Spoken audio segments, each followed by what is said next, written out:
জাতিসংঘ মুসলমানদের রক্ষা করতে ব্যর্থ হচ্ছে।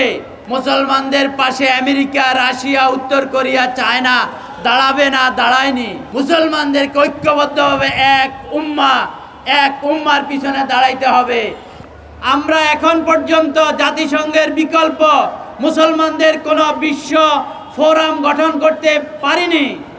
তাই যদি আমরা মনে করি এই আরব লীগ, এই ওআইসি ব্যর্থ হওয়ার কারণে আমাদেরকে আরেকটি বিশ্ব মুসলিম উম্মার স্বার্থ রক্ষার জন্য, গাজার মতো বিশ্বের মুসলমান গণহত্যা থেকে রক্ষার জন্য আরেকটি বিশ্ব ফোরাম, মুসলিম ফোরাম গড়ে তুলতে হবে।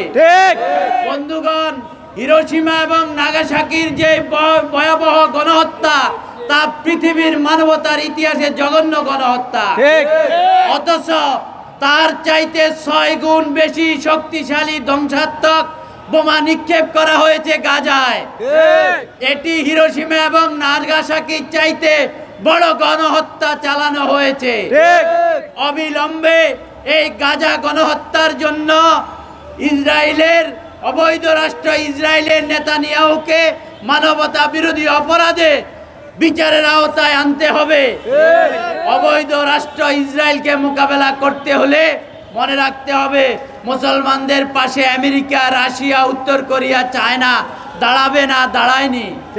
তাই মুসলমানদেরকে ঐক্যবদ্ধভাবে এক উম্মার পিছনে দাঁড়াইতে হবে।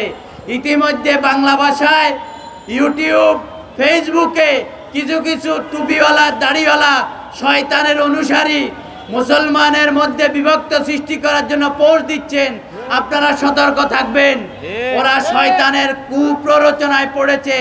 ওরা এখন শিয়া সুন্নি ভাগ করছে, ওরা এখন ইরানিদেরকে ভাগ করছে, বিভক্ত করছে।